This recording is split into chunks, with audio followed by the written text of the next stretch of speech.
If you want to compare this game on Sunday to mountain climbing, well, then this is Everest, the hottest team in the NFL. The San Francisco 49ers travel to Cleveland Sunday to face the Browns, who are going to be without several key players. Your latest Locked On Browns starts now. You are Locked On Browns, your daily Cleveland Browns podcast. Part of the Locked On Podcast Network. Your team every day.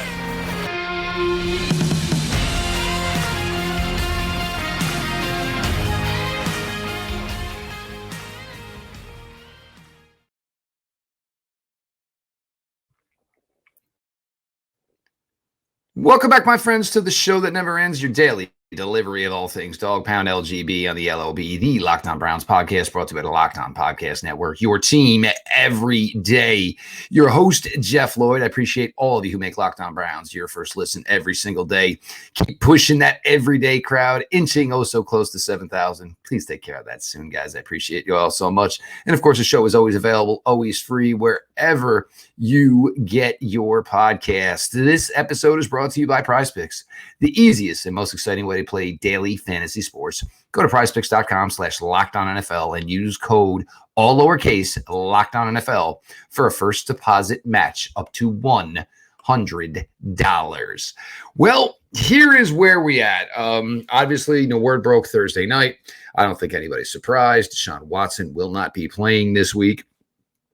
Still out now, contusion, sprain. Look, guys, this is rotator cuff. I mean, it's the most important thing there pretty much is as far as throwing the football. If he's unable to throw the football, what's the point? And everybody, I can't believe he's not playing and this, that, and the other thing. He hasn't thrown a football in almost 3 weeks, guys. And possibly now the word is from Mary Kay Cabot, he could be out maybe even next week as well. If he can't throw the ball, he can't play the position. I mean, look, it's difficult. I hate it. You hate it. And I think we're all a little frustrated. And you look at it from the standpoint of the last time we saw Deshaun Watson, we saw the absolute best version of Deshaun Watson we've seen for the Cleveland Browns. So I think, everybody had their hopes up. And then all of a sudden, it's gone dashing to the ground. PJ Walker, we're starting his place. Obviously, we'll get to that. PJ here in a minute. Cedric Tillman out. I heard it's not a big thing, but it's, did something where his hip got cranky. Obviously missed a couple of days of practice. Cedric Tillman, a lot of high hopes for Cedric Tillman down the road, but, not a big part of the Browns' plans right now. 102 game streak intact. Sadly, will come to an end on Sunday when Joel Bitonio will not be able to lace him up for the Cleveland Browns. Impressive, just to be able to play offensive line and be able to play 102 straight games. Of course, we all know about it. We know about it with Joe and 10,000 plus snaps. And knowing Joel and Joel having been a former guest here on Locked On Browns, the standard was, basically passed to him. He viewed, how you should do your business, from Joe. So for Joel, this is a tough spot, but, had a knee scope, whatever the injury was, did not get back to a practice field today. So whether or not he's going to be ready for the, Colts in week 7, obviously way too early to tell. Michael Dunn is certainly a formidable left guard for this team. And he has been a guy that's stepped in a bunch over the years and been able to perform. So the fact that Michael Dunn will be starting in his place, it's not ideal, but, it's not worst case scenario. PJ Walker, obviously stepping in here for Deshaun. And David Njoku. He did get at the practice field on Friday, listed as questionable. And I've talked about this. And, for anybody who hasn't heard it, look, same scenario. Obviously different parts of my body, but, Dave suffered burns from a fire pit. I know exactly what David Njoku is going through. Certainly not to the extent, obviously, where David, it was facial injuries. And again, David spoke on it today and obviously brought up the fact that, it was his face, and obviously, seeing the entire thing go down, and obviously it very easily could have been something that affected his vision. Hell, I mean, he could have lost his eyesight. So, for David, the problem now is you're so late in the stage in recovery from burn wounds. It's the scabbing, and that stuff starts to crack. And, God forbid, you start the process all over again. You may not be able to, I still have scars. I'm not going to lie to you guys. I still have them. I don't know if you can actually see them here, but there are some scars here. So, I feel for David Njoku. It's an unfortunate incident. It's, something you think it never happens. You're hanging out. I mean, look, it's fall. You're hanging out. You light the fire pit. You hang out with your friends. You talk. But a really, really difficult situation for David Njoku right now. My gut tells me David Njoku Njoku, probably going to suit up, probably going to play. David Njoku is just that type of guy. Talked today, obviously, about going through this and what led to him putting the pictures on social media of what he looked like, and having other burn victims reach out. And, all these guys with the Browns, they're really, really good about, going to hospitals and as far as giving their time. And, obviously for David, he thought, hey, if I talk about my situation a little bit more, maybe some kid who, had, some sort of, scars or something won't be so afraid to hide them, or won't be so afraid to talk about them. And, it's nice to see a player taking a positive approach to what was obviously a very, very negative situation as far as all that. So David Njoku, I get it, man, and I appreciate you. And there will be no 85 slander. David Njoku has entered that path. There will be no slander on David Njoku, for his entire time here in Cleveland. Look, Deshaun, it stinks, but we're going to talk about a little about PJ Walker here. PJ Walker, obviously a Jersey guy like myself, town called Elizabeth, New Jersey, very, very blue collar town. Not the biggest guy, never was the biggest guy, was a guy who made a lot of plays with his legs. High school, he was a really, really good player, had a lot of talent, made his way down to Matt Rule and obviously, the Temple staff. You look at the Temple record books, PJ Walker basically has every record there has to have, yards thrown for, touchdown passes. PJ Walker, first quarterback in Temple history to lead his team to back-to-back bowl games. Was not originally drafted, spent some time with the Colts, obviously flip-flacking back and forth, obviously, practice squad. Then would be a guy they would sign to their, a future contract. He would make the team again in the summer, practice squad. And that went on for almost the essence of 3 seasons. Finally got an opportunity to play some real ball, professional football, obviously with the XFL. We all know that league, ended up, dying on the table due to COVID. But then, he found a way, and luckily for him, because, having your college coach, your former college coach, get a job in the NFL, PJ Walker, there was an opportunity for him with the Carolina Panthers. Matt Rule, knowing the player that PJ is, knowing the type of personality he is, was quick to bring PJ Walker into the fold, obviously, and it led to, PJ Walker getting time for the Carolina Panthers, has more experience in the NFL than a player like Joshua Dobbs does, for everybody who wants to keep bringing that name up. Look, you're going to put PJ out there. My expectations for him, I don't expect him to go out there and throw for, 330 yards, match Brock Purdy's offense, score for score, drive for drive. But you couldn't do this to DTR.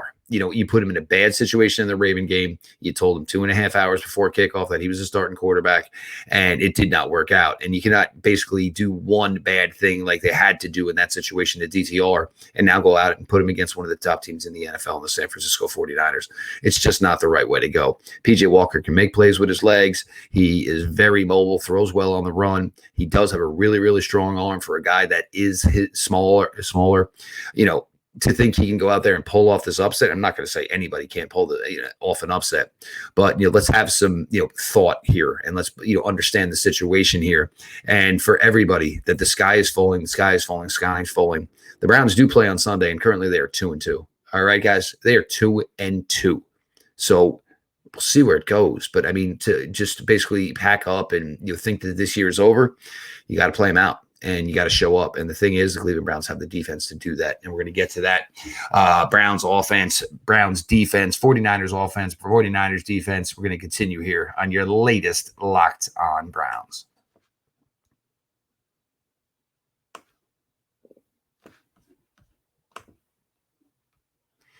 One of the most difficult things about traveling, and for me, I don't know if it's other parents out there, is somehow we go away and my kids always end up sick.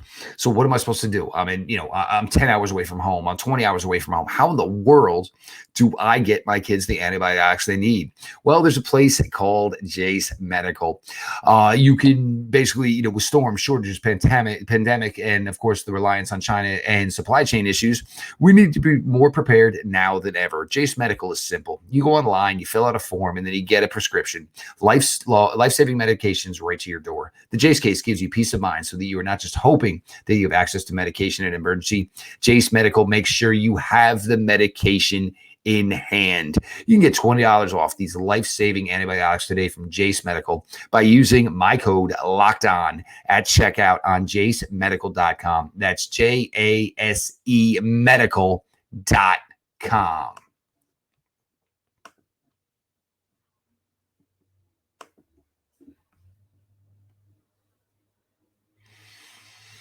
Continuing on here, Jeff Lloyd, your latest Locked On Browns. 49ers coming to town Sunday, 1 o'clock kickoff, Cleveland Browns Stadium.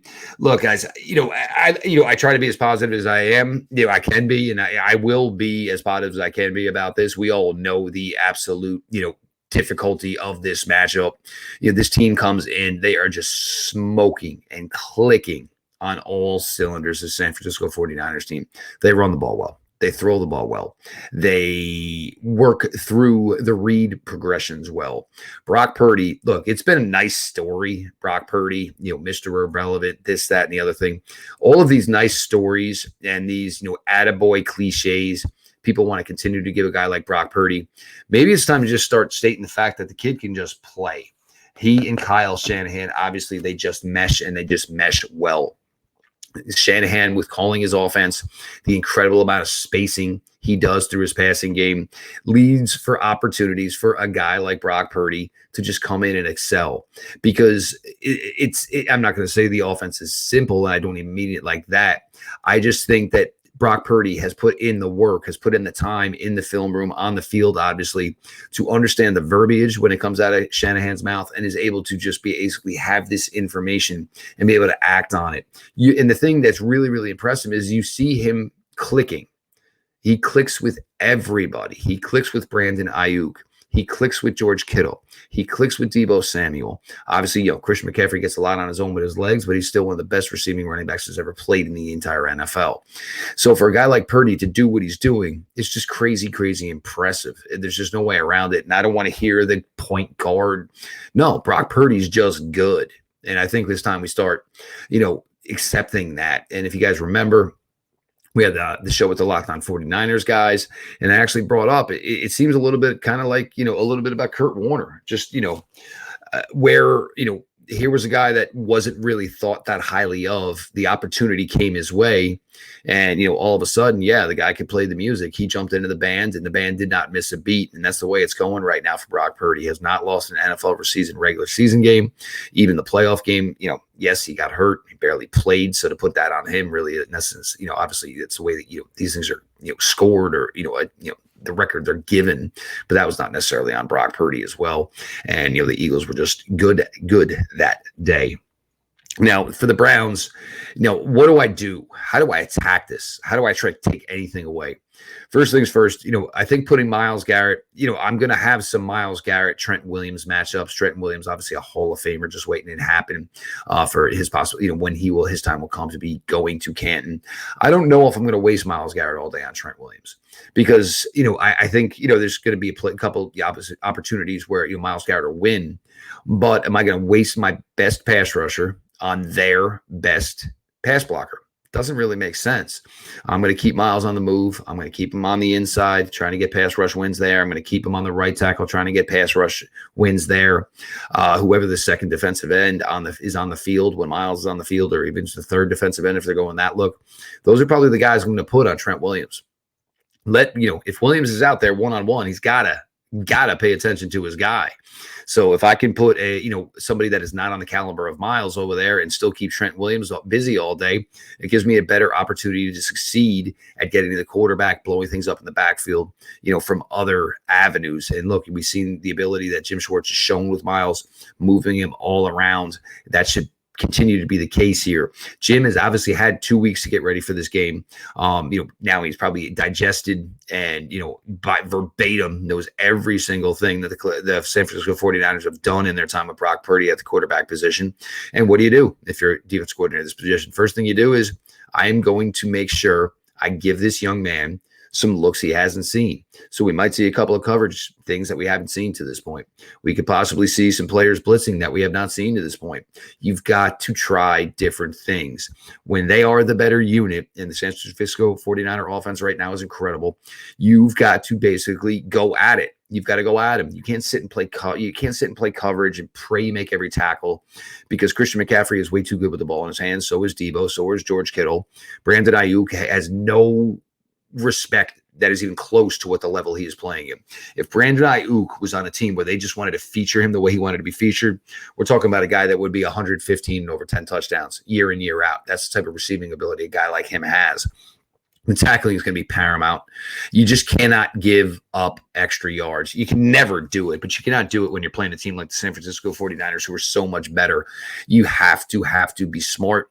You've got to be physical. This should maybe be one thing where the Browns don't have an issue. You know, Niners played Sunday night. They got to travel all the way to Cleveland to do this. The Browns, you know, defensively at least, are rested. There's no excuse for not being physical. There's no excuse for missed tackles.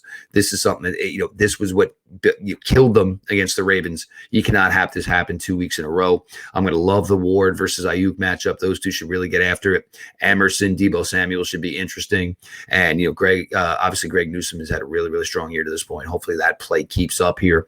But this Browns defense has got to be a dominant unit for this game to even have a chance to be in favor of the Cleveland Browns on Sunday. Offensively, look, expectations for PJ Walker are don't turn the ball over. Don't expect to play like Deshaun Watson. Don't expect to play above who you are. Go out there, play your game. I think maybe you'll see a couple of design runs called just because, you know, you want to get PJ's confidence going early. You know, his relationship, we don't know. We haven't ever seen him throw a ball even in a preseason game with these guys.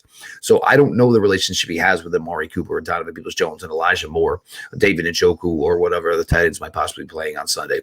We don't really know who his guy is, so to speak. But he's going to need one. So we're, you know, hopefully something's going to happen here. But I do think PJ Walker, this was the correct move. Again, I do believe it was the correct move with DTR, the way, you know, unfortunately circumstances came and you had to shove him out there against the Baltimore Ravens, which they didn't want to, whatever. It's the way it worked out. But you cannot put DTR in a rookie quarterback in another terrible situation like this. And the Browns made the right move here. You got to try and get the run game going with obviously Jerome Ford. There's got to be some semblance of a running game. The 49ers do not give up much. They really don't. There's only one game this year where the 49ers gave up over 4 yards per carry, but you got to find something. I keep calling for Pierre Strong. Let's see if we get an opportunity for Pierre Strong this week. And I'm not trying to knock anybody, and I think Jerome Ford's doing the best job he could. I just think a couple opportunities for a guy like Pierre Strong, who has the opportunity, obviously, to flip the field. That's something I'm looking at, and I really, really think the Browns should get him into the fold a little bit more. You know, Nick Bosa, most of the damage comes on the right side, so obviously a big week here for DeJuan Jones again. You know, seems to be drawing guys on the right side here. You know, Dunn will be in. You know, Dunn is a functional player. I don't expect Dunn to go out there and perform like, you know, prime Joel Bitonio, and that's fair. It's okay. It's, you know, not the expectation. That's not who he is. But whenever his number has been called, he's been a guy that's been able to go out there and get it done. And for, you know, Jedrick Wills, look, the rumors are out there. You know, does, you know, Watson and how much time he misses possibly hinder? But Jed Wills, if it's not going to be now, is it going to be ever? Because, you know, the Browns are already, you know, basically maybe poking some coals here on bringing somebody in that they think can at least be an above player than Jedrick Wills. Offensive line's got to play tough. Now, this isn't a joke. I mean, you got to win this game in the trenches. It's simple. It's old school.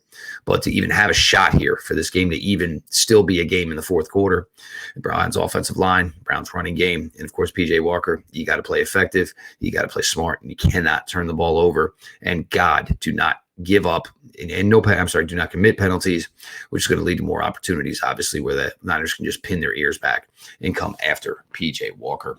We're going to get to our third and final segment here. We're going to talk a little bit, obviously, about, you know, predictions here. Look, there ain't no moral victories, but your back's against the wall. You got a big, bad bully coming in. Better throw some punches, you know. Jeff Lloyd, we're going to continue here. Your latest Locked On Browns.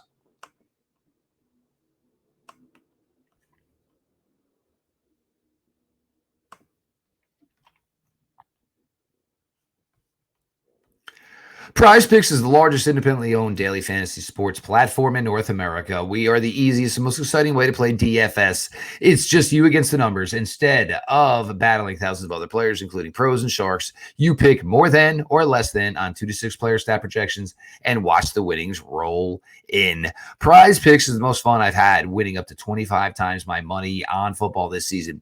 You just select 2 more players, pick more or less on the projected stats, and you place your entry. Quick withdrawals, easy game plan, and an enormous selection of players and stat types are what make PrizePicks the #1 daily fantasy sports app.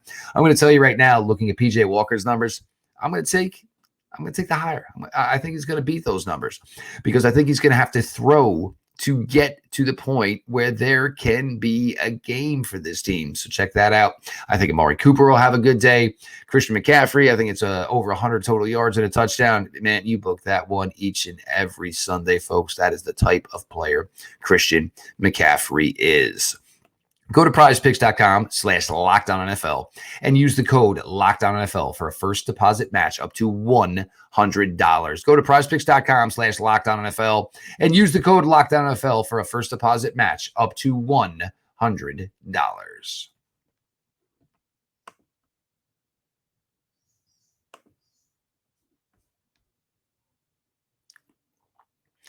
We're going to close it out here. Segment 3, your latest Locked On Browns. I appreciate every one of you who make Locked On Browns your first listen every single day. The everyday crowd just keeps growing and growing. Let's get that number to 7,000 here soon by subscribing to the Locked On Browns YouTube channel. And, of course, Locked On Browns is always available, always free, wherever you get your podcasts. You talk about the diagram, the recipe, the DNA of the upset. Ideally, the Cleveland Browns win the toss. The Cleveland Browns defer to the second half. The San Francisco 49ers get the ball. You somehow get a turnover, or you get a 3-and-out. You get advantageous field position. And this is going to be one of the things with P.J. Walker is the Niners don't have a lot to go off of here. They don't have any film to go off of him with the Cleveland Browns, of course. So, the first drive for the Browns could kind of be for the Niners, a look and see. What exactly are they doing? What do they think that they are confident that PJ Walker can do for them?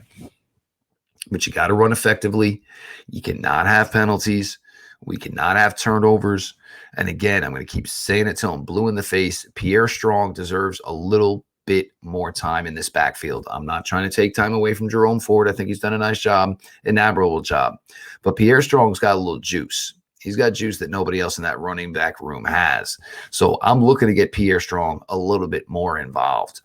You're going to have, obviously, your normal wide receiver trio. And if you remember during the bye week, we talked about this with Jake Burns. Enough with the trying to make Elijah Moore this hybrid guy. That doesn't happen until people have the fear of death of him as a receiver. And that is what needs to happen first. Elijah Moore creates a ton of separation. He gets open a lot. Just throw him the ball. You want to, he puts together, a 3-game stretch where he catches 27, 28 balls. Defenses are going to be crazy concerned about his ability. And they're going to have to start backing off. And then that's when you can go with the special sauce, the trickery, the chicanery. Elijah Moore is capable of that stuff. But until people are truly scared to death of what Elijah Moore can do as a wide receiver, none of that stuff matters. You didn't bring him here. You brought him here to be a wide receiver. Let's get that part of it going here. Donovan, Amari, look, I want vertical shots, man. You're slaying the beast. You're going after, basically trying to beat up your big brother here. You got to come with something, and, you got to throw a haymaker or two. This team is not thrown deep very much. Obviously, the last throw we saw from Deshaun, obviously, was a big vertical play to Amari Cooper. Take a shot. Take multiple shots. You were trying to beat somebody that is better than you. You've got to go for the jugular. And that means throwing the ball deep. PJ Walker, look, the legs can be your friend. So if you don't see it, and hey, maybe somebody was open, it could have been a 12-yard game. Fine. Tuck it. Get me 5. Don't get sacked. He's a smaller guy. These 49er guys, D-line are big, big dudes. PJ Walker, play with a little bit of a reckless abandon. And by that, I mean, understanding that you may have to do something with your legs. But, don't play crazy. Don't play stupid. No turnovers. Clean, precise football. And even if all of this could possibly go every which way for the Browns, there's still a good chance it might not be enough against a team like the San Francisco 49ers. And so you would be at 2-3 after 5 games with 12 to go. It's okay. The sky's not fallen yet. I know everybody, and look, we've all been there. We've done this for years now. I get it. This team has disappointed you when you thought this team was going to be good. They haven't been. I get it. And I understand why everybody's mind is basically trained to go, I equate it to the water boy, oh no, we suck again.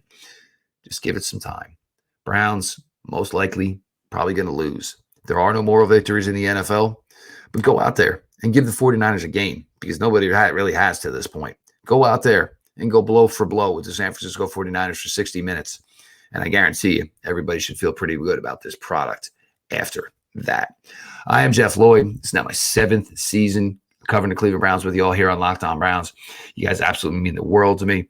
I've been going through a ton lately, obviously not feeling well. All of a sudden, then I have a tooth removed. I'm going through a move. So this is probably the second to last show from this location you're going to see. But again, you guys mean the absolute world to me, and I appreciate you all so much. All of you who make Locked On Browns your first listen every single day. We're going to be back to our normal routine this week. So I appreciate everybody who's kind of been hanging out here. I hate it, but I just, things have to come first here, of course. So everybody makes Locked On Browns your first listen. Again, I appreciate you. Make sure you subscribe to the YouTube channel. Join that everyday crowd. Let's get that number up to 7K, hopefully by kickoff on Sunday. And of course, the show is always available, always free, wherever you get your podcasts. This has been your daily delivery of all things Dog Pound. LGB on ELOB. Let's go Browns.